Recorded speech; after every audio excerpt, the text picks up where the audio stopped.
Thanks for coming, just guys that played well in the game last Saturday. Champions on offense, quarterback JT, wide receivers played well. Paris, Austin Mack, and KJ.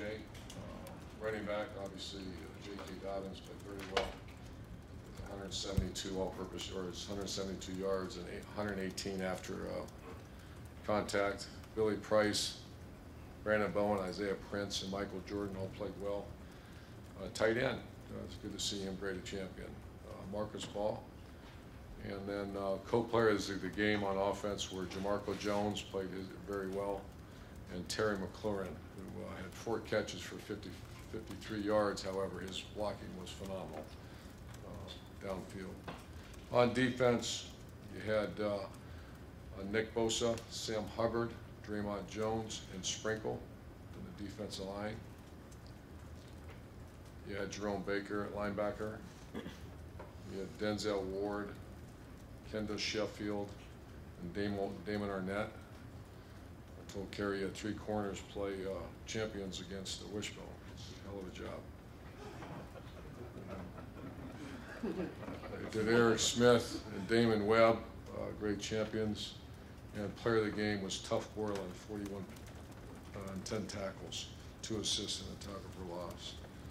On kicking, we obviously appreciate those guys that are selfless and go very hard. Denzel Ward down to punt on the 1-yard line. Amir Reed, kickoff tackle inside the 20. Jeff Okuda, kickoff tackle inside the 20. Paris Campbell, 40-yard, very good punt or kickoff return. Our Thursday race winner, we call it, that's just for effort, and that's Justin Hilliard. And the player of the game, special teams, is Keandre Jones, played very well. So on to the next one, and I'll answer your questions for you. Front row middle, Dave. Coach, I have a couple questions about middle linebacker. First of all, will Chris Worley play this week? How's he doing? He's questionable. Yeah, he's questionable. And Tough Borland, you mentioned player of the game. I know it's just one game, but after a game like that, where does he fit into the equation?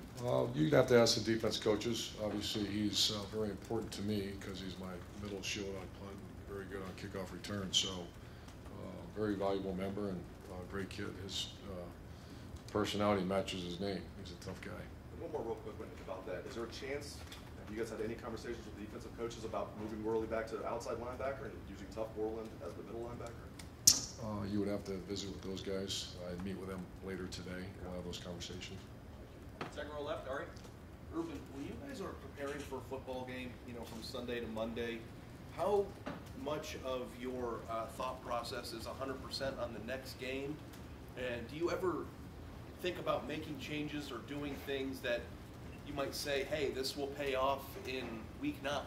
Sure. What's the balance there, and how do you? Well, you're always growing. We did some things in this game a little differently than we have offensively. So we're always, especially when it's not working. When it's working very well, you don't make major changes. But obviously, we are still work in progress on offense. And so yeah, we're. Matter of fact, ironically, this morning we had a very serious conversation about this plus down the road. How do you complement these plays that have been working very well? And so yes. And when you play opponents, and not to disrespect your opponents in any way, but you're playing teams that you're expected to beat by a lot, do you ever use these weeks and like about a month now of games that you're expected to win by a lot to experiment in game? I mean, is that ever? We have. We're not at that point. We're not that experienced. So the question was more appropriate about middle linebacker because who's you have a true freshman. I know he's playing well, but he's a true freshman right now, starting at tailback. So it's not. I have had those conversations. We're certainly not having that now. Front row right, Austin. Ruben, since I asked about getting Dwayne some playing time last week, I just want to follow up. How do you think he did, and how much value do you put in? That was inappropriate. I didn't introduce my dude there. Jake, what's up, man? Good. What the hell are you doing here? Just hanging out? Yeah. Good to see Jacob and his family. All right, I'm sorry. He's replacing me, so. Oh, I love that. He's working for the Big Ten Network this week. He's replaced you? Yeah, I'm out. So they got my letter. It took him 5 years, though, so. Getting Dwayne out there, I know you said you wanted to do that last week. How much stock do you put in those late game scenarios, and what did you kind of learn about him there?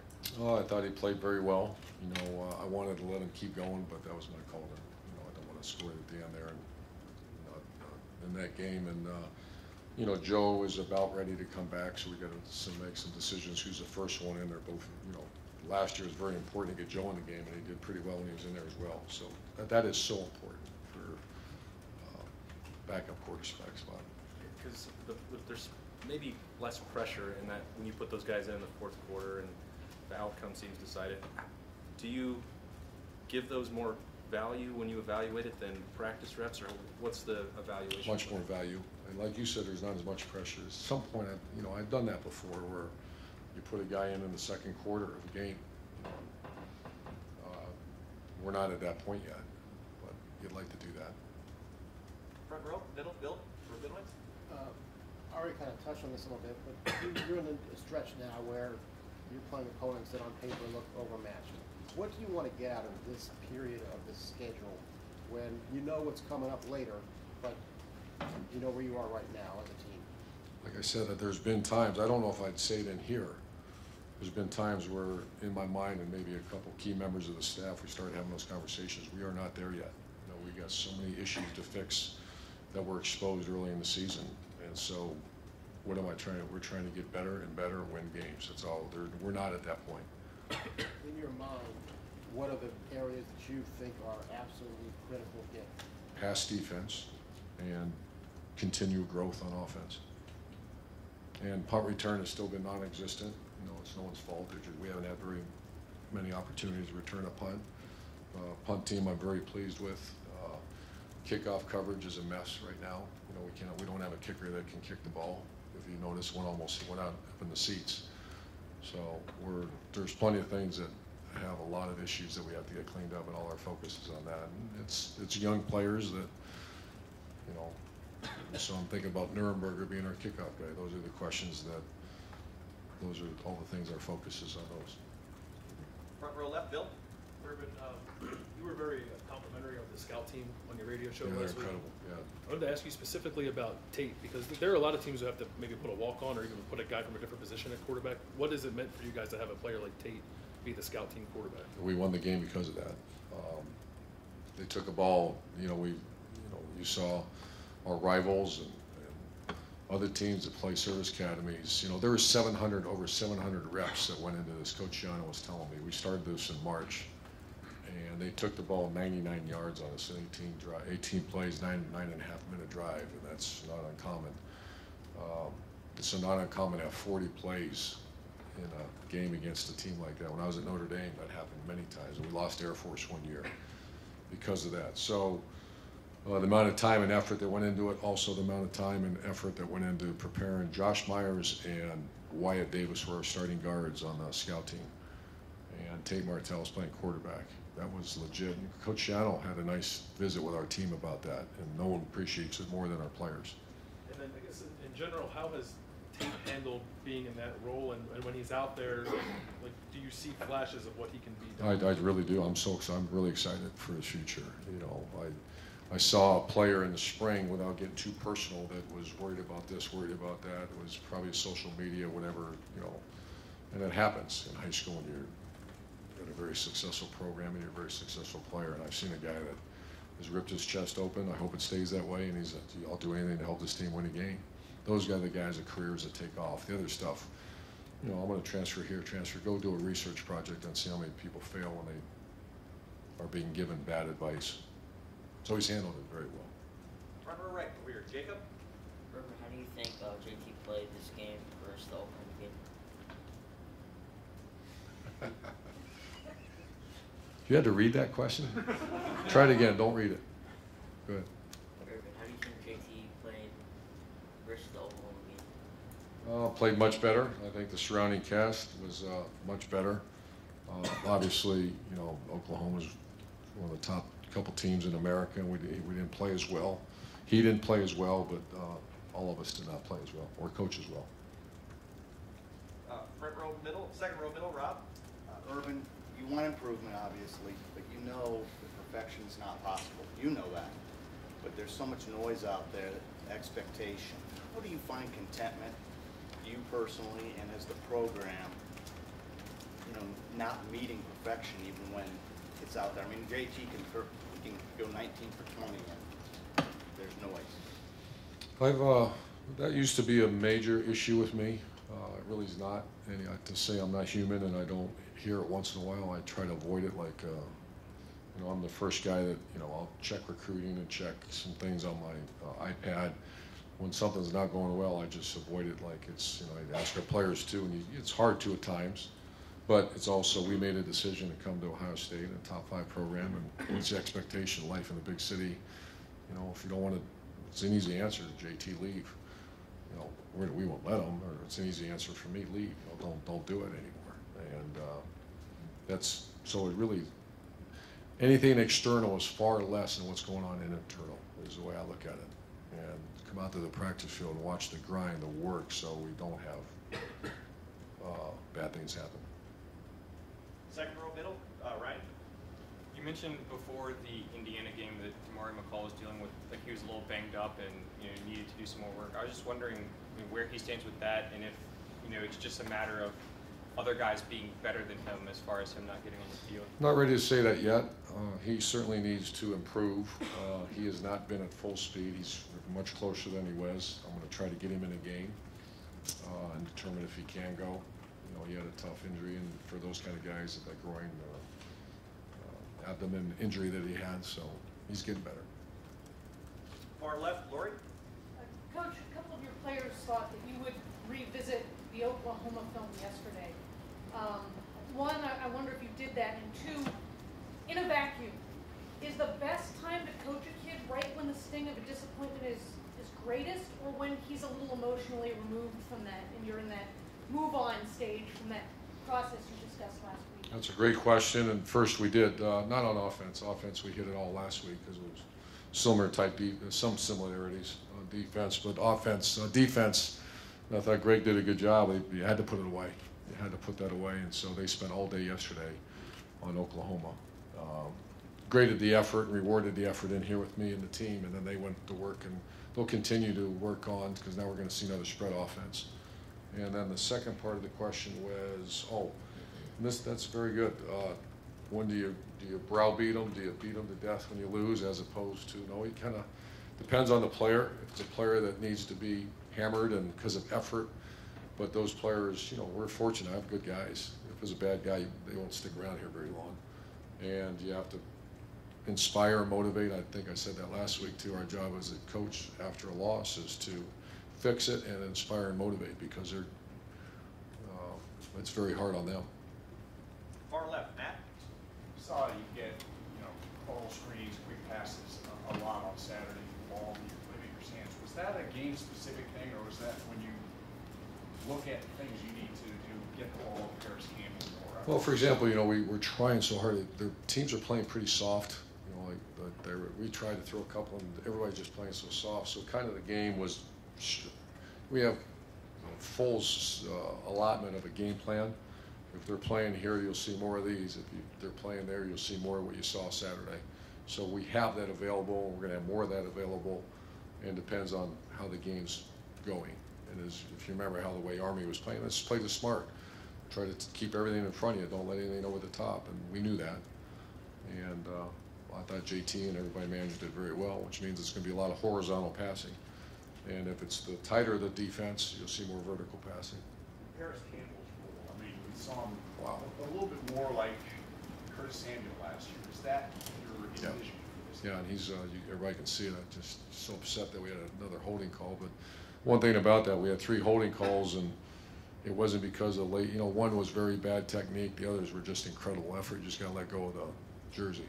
And we had one very questionable call on our far left, but effort was great. But to answer your question, Paris has that kind of skill set. And final couple questions. Far right, Clay. Back to Borland, anything about his recruitment or his rise through the ranks that stands out to you? I just look, Tough and I are very close. His family's awesome. His dad played at Wisconsin, and I also asked him about if he's related to that great linebacker they had a couple years ago. And he gave me some mishmash answer, but I'm not sure, but I think, I don't. So that's the only thing kind of funny about that recruitment. But he's everything you think he would be. Great kid. Front row right, Tim? Yeah, Urban, J.K. Dobbins, once you hit a home run, as the old saying goes, did you notice even with Zeke, does it kind of change down the road the way defenses kind of? Oh, yeah. I mean, in what way? Well, it's a threat of, last year, I remember even on the field, people would point out where Curtis Samuel was. The defense would come out and say, just, your defense, you have to keep that guy in front of you. J.K.'s not there yet, but J.K., everybody's starting to see what he can do. Are you, we've asked you this a couple of weeks now, but are you surprised by what you've seen out of him? I mean, obviously he didn't play last year because of the ankle or whatever, the injury, but what has surprised you about him?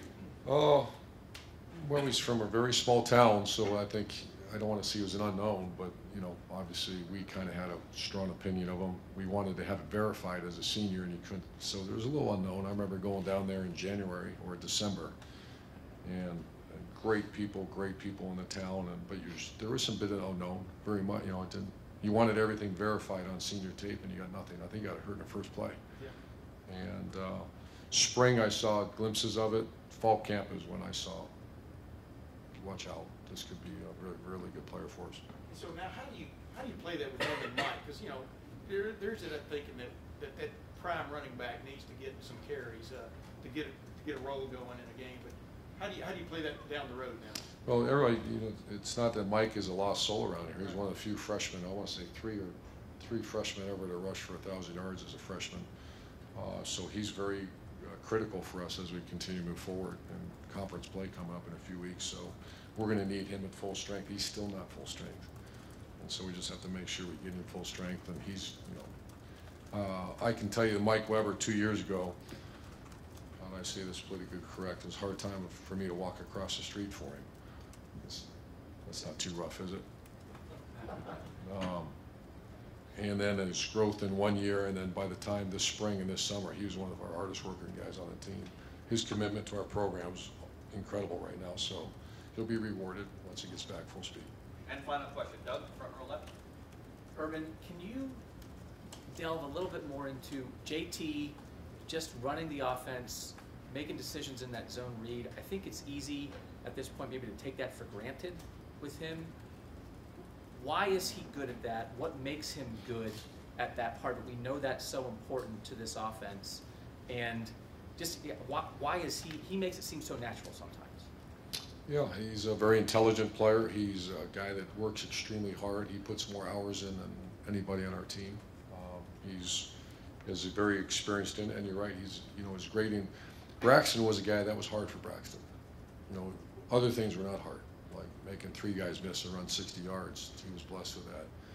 JT doesn't have that skill set, but he's got a great sense of space on the field, and we need to continue to utilize him more, and I think you're going to see more and more as that we move forward, even more, where decision making, that's JT's strengths. And I know you talked about the run-pass options. Is that another thing that he's... We got to get better at that. We got to use it more. That's been a directive, and we're going to use that more. And then you just quickly mentioned the pass defense.